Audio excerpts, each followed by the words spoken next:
यौ दुल्हा जी देखे छियै जतेक नवतुरिया बैसल छै ओइ में अहों के कन्या बैसल अछि। अहाँ चिन्ह के देखाओ।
बाप के तीन तीन जनानी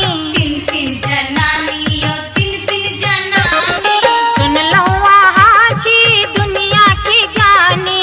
आहा के बाप के तीन तीन जनानी चिन्ह लिया यो अपन कन्या के पाहुन। चिन्ह लिया यो अपन कन्या के पाहुन। चिन्ह लिया यो अपन कन्या के पाहुन।